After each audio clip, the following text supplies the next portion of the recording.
फिर कह रहा हूं अपने बच्चों को रामायण पढ़ाओ, महाभारत पढ़ाओ, और इसलिए पढ़ाओ कि फायदा होगा। मुझे हुआ, मैंने महाभारत पढ़ी थी तो मुझे पता था कि मित्र अगर दुर्योधन निकल जाए तो उसके रथ से उतर के भागो, वरना कर्ण की तरह मारे जाओगे। तो इसलिए पढ़ो, चलो मत पढ़ो उस कारण से जो मैंने कहा था, इस कारण से पढ़ लो। पिछली बार जब प्राण प्रतिष्ठा थी तो ज्यादा व्यस्तता हो गई, तो इधर से उधर जाने के लिए वो चार्टर कर लिया, उसकी फोटो लग गई, तो 15 दिन इसी पे पिले रहे भाई कि ये राम पर बोलते हैं और चार्टर पे जा रहे हैं। तो मैंने कहा ये कहां लिखा हुआ है चार्टर में हराम वाले ही जाएंगे, राम वाले नहीं जाएंगे, ये कहां लिखा हुआ है? अब छाती कूटो या माथा कूटो, भारत के सांस्कृतिक पुनर्जागरण का वर्ष तय हो गया है। अगले 100 वर्ष हिंदुस्तान को कोई नहीं रोक सकता।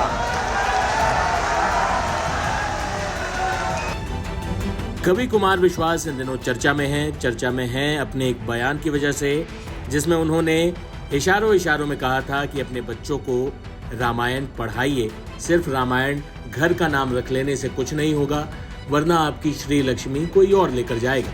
इस बयान को सोनाक्षी सिन्हा और जहीर इकबाल से जोड़कर देखा गया, क्योंकि शत्रुघ्न सिन्हा के घर का नाम भी रामायण है। कुमार विश्वास एक और कार्यक्रम में पहुंचे। सीएम योगी आदित्यनाथ, रक्षा मंत्री राजनाथ सिंह की उपस्थिति में पूर्व प्रधानमंत्री अटल बिहारी वाजपेयी की 100वीं वर्षगांठ पर यह कार्यक्रम था।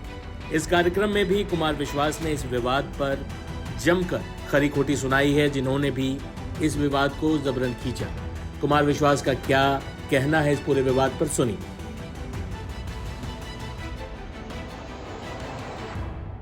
सोशल मीडिया का जमाना है। 2 घंटा 23 मिनट बोला मैं 4 दिन पहले, 20 सेकंड चला,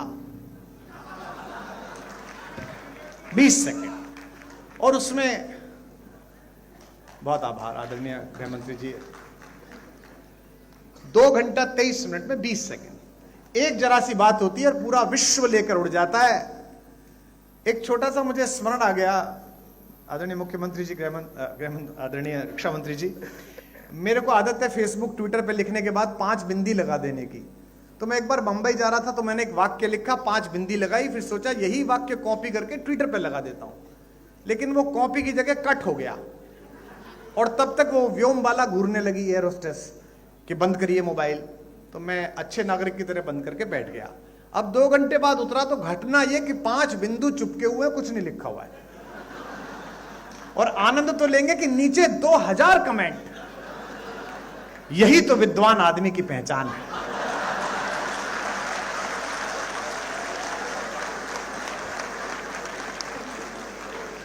पंच तत्वों को क्या सुंदर तरीके से बताया।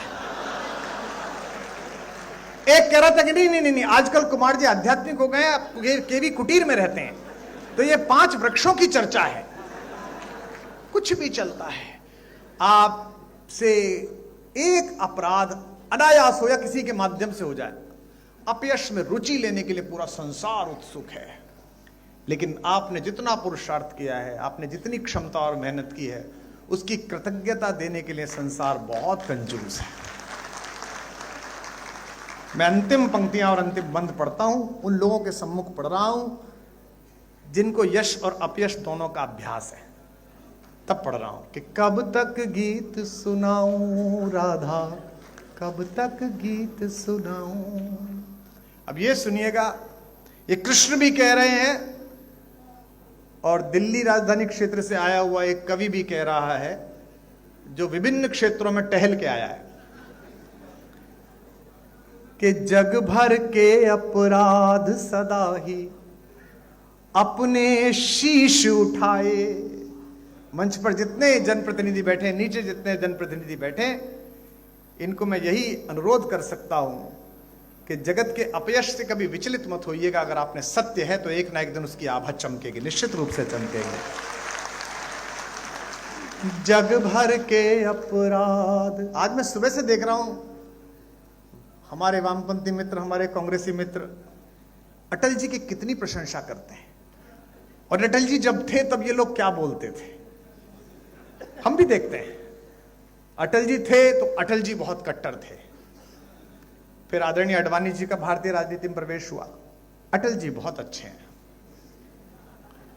उसके बाद आदरणीय प्रधानमंत्री जी का प्रवेश हुआ, तो अटल जी, अडवाणी जी दोनों बहुत अच्छे थे।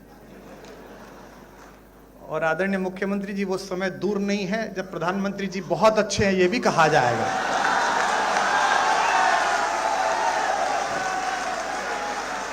जग भर के अपराध सदा ही, कितना निर्मम जगत है, कितना निर्मम है भाई।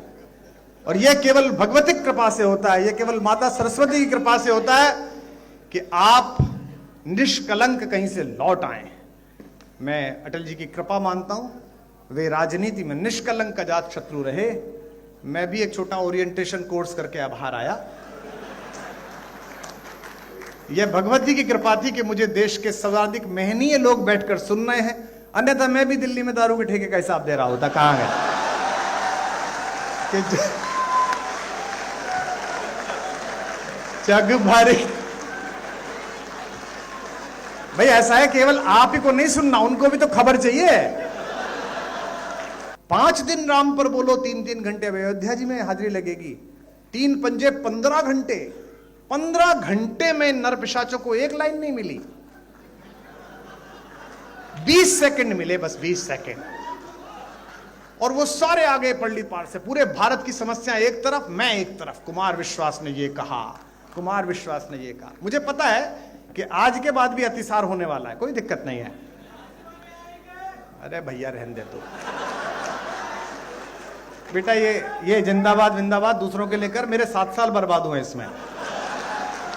प्राण प्रतिष्ठा थी तो ज्यादा व्यस्तता हो गई, तो इधर से उधर जाने के लिए एक वो चार्टर कर लिया, उसकी फोटो लग गई, तो 15 दिन इसी पे पिले रहे भाई कि ये राम पर बोलते और चार्टर पे जा रहे हैं। तो मैंने कहा ये कहां लिखा हुआ है चार्टर में हराम वाले ही जाएंगे, राम वाले नहीं जाएंगे, ये कहां लिखा हुआ?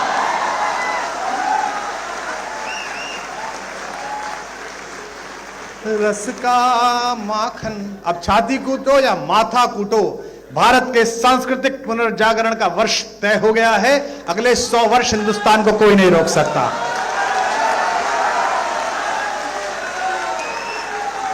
युग के दुर्योधन के जब जब अहंकार को कुचला, फिर कह रहा हूं अपने बच्चों को रामायण पढ़ाओ, महाभारत पढ़ाओ। और इसलिए पढ़ाओ कि फायदा होगा। मुझे हुआ, मैंने महाभारत पढ़ी थी तो मुझे पता था कि मित्र अगर दुर्योधन निकल जाए तो उसके रथ से उतर के भागो, वरना कर्ण की तरह मारे जाओगे। तो इसलिए पढ़ो, चलो मत पढ़ो उस कारण से जो मैंने कहा था, इस कारण से पढ़ लो। युग के दुर्योधन के जब जब अहंकार को कुचला, दुनिया जीती गांधारी के। 36-37 वर्ष हो गए मंच पे हमें, हैं? 30 साल तुमने जो उपेक्षाएं की उसका कोई मायना नहीं। हम खुद ही लड़ते रहे, खुद ही भिड़ते रहे, अकेले बोलते रहे। आज थोड़ा सा बड़े लोगों का आशीर्वाद मिल गया, उनका स्नेह मिल गया, तो तुम्हें दर्द हो गया कि कवि इतना लोकप्रिय क्यों है। कवि लोकप्रिय नहीं है, विचार लोकप्रिय, जिसे कवि गा रहा है। युग के दुर्योधन के जब जब अहंकार को कुचला। विदा करना मुझे, मैं आपसे सवाल पूछ रहा हूं अगली लाइन में। दुनिया जीती, दुनिया जीती गांधारी के शाप हम ही ने खाए। लखनऊ वालों, मुझको गले लगाओ,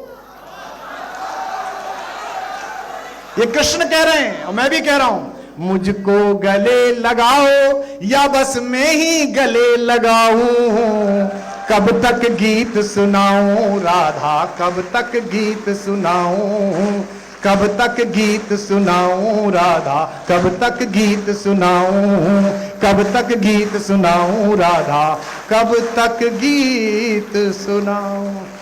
बोलो बाके बिहारी लाल की।